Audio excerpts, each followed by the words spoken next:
Hello everyone, welcome to my channel study with Apurba. আজকে আমরা আলোচনা করব ইতিহাসের মোস্ট ইম্পর্ট্যান্ট একটি টপিক, ঐতিহাসিক লিপি ও প্রশস্তি। অর্থাৎ কোন শিলালিপি থেকে কোন রাজার কথা জানা যায়। এখানে প্রতিটি প্রশ্ন সিলেক্টেড এবং প্রিভিয়াস ইয়ারের প্রশ্নপত্র থেকে কালেক্ট করেছি, তাই এই ভিডিওটি আপনাদের আপকামিং এক্সামের ক্ষেত্রে খুব গুরুত্বপূর্ণ হতে পারে। সো ভিডিওটি পুরো দেখবেন। আর যারা আমার চ্যানেলে নতুন তারা অবশ্যই চ্যানেলটিকে সাবস্ক্রাইব করে রেখো এই ধরনের গুরুত্বপূর্ণ ভিডিও পাওয়ার জন্য। তো চলুন সরাসরি ভিডিওটি শুরু করা যাক। আমাদের প্রথম প্রশ্নটি হলো, হাতিগুম্ফা শিলালিপি থেকে কার কথা জানা যায়? আমাদের সঠিক উত্তরটি হবে কলিঙ্গরাজ খারবেল। অর্থাৎ কলিঙ্গরাজ খারবেলের কথা জানা যায় হাতিগুম্ফা শিলালিপি থেকে।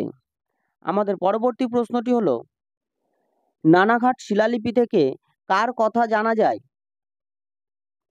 আমাদের সঠিক উত্তরটি হবে রাজা প্রথম সাতকর্ণী। অর্থাৎ রাজা প্রথম সাতকর্ণীর কথা জানা যায় নানাঘাট শিলালিপি থেকে। আমাদের পরবর্তী প্রশ্নটি হলো, জুনাগড় শিলালিপি থেকে কার কথা জানা যায়? আমাদের সঠিক উত্তরটি হবে রুদ্রদমন। অর্থাৎ রাজা রুদ্রদমনের কথা জানা যায় জুনাগড় শিলালিপি থেকে। আমাদের পরবর্তী প্রশ্নটি হলো, কলিঙ্গ শিলালিপি থেকে কার কথা জানা যায়? আমাদের সঠিক উত্তরটি হবে সম্রাট অশোক। অর্থাৎ সম্রাট অশোকের কথা জানা যায় কলিঙ্গ শিলালিপি থেকে। আমাদের পরবর্তী প্রশ্নটি হলো, নাসিক শিলালিপি থেকে কার কথা জানা যায়? আমাদের সঠিক উত্তরটি হবে গৌতমীপুত্র সাতকর্ণী।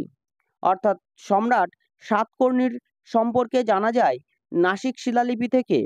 আমাদের পরবর্তী প্রশ্নটি হলো, তাঞ্জোর শিলালিপি থেকে কার কথা জানা যায়? আমাদের সঠিক উত্তরটি হবে প্রথম রাজেন্দ্র চোল। অর্থাৎ রাজা প্রথম রাজেন্দ্র চোলের সম্পর্কে জানা যায় তাঞ্জোর শিলালিপি থেকে। আমাদের পরবর্তী প্রশ্নটি হলো, গুর্জর শিলালিপি থেকে কার কথা জানা যায়? আমাদের সঠিক উত্তরটি হবে সম্রাট অশোক। অর্থাৎ সম্রাট অশোকের সম্পর্কে জানা যায় গুর্জর শিলালিপি থেকে। আমাদের পরবর্তী প্রশ্নটি হলো, গঞ্জাম শিলালিপি থেকে কার কথা জানা যায়? আমাদের সঠিক উত্তরটি হবে রাজা শশাঙ্ক।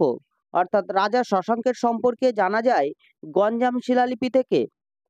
আমাদের পরবর্তী প্রশ্নটি হলো, এলাহাবাদ প্রশস্তি থেকে কার কথা জানা যায়? আমাদের সঠিক উত্তরটি হবে রাজা সমুদ্রগুপ্ত। অর্থাৎ রাজা সমুদ্রগুপ্তের কথা জানা যায় এলাহাবাদ প্রশস্তি থেকে। আমাদের পরবর্তী প্রশ্নটি হলো, গোয়ালিয়র প্রশস্তি থেকে কার কথা জানা যায়?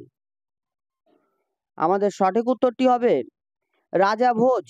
অর্থাৎ রাজা ভোজের সম্পর্কে জানা যায় গোয়ালিয়র প্রশস্তি থেকে। আমাদের পরবর্তী প্রশ্নটি হলো, আইহোল প্রশস্তি থেকে কার কথা জানা যায়? আমাদের সঠিক উত্তরটি হবে রাজা দ্বিতীয় পুলকেশী। অর্থাৎ রাজা দ্বিতীয় পুলকেশীর সম্পর্কে জানা যায় আইহোল প্রশস্তি থেকে। আমাদের পরবর্তী প্রশ্নটি হলো, মহরৌলি লৌহস্তম্ভ শিলালিপি থেকে কার কথা জানা যায়? আমাদের সঠিক উত্তরটি হবে রাজা চন্দ্রগুপ্ত। অর্থাৎ রাজা চন্দ্রগুপ্তের কথা জানা যায় মহরৌলি লৌহস্তম্ভ শিলালিপি থেকে। আমাদের পরবর্তী প্রশ্নটি হলো,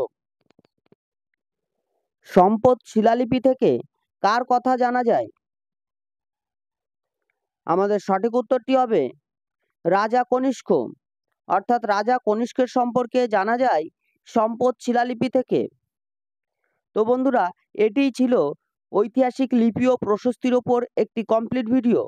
ভিডিওটি যদি ভালো লাগে অবশ্যই লাইক, শেয়ার, সাবস্ক্রাইব করবেন আর পাশে থাকা বেল আইকনটি প্রেস করবেন যাতে আমার ভিডিও সবার প্রথম আপনার কাছে পৌঁছে যায়।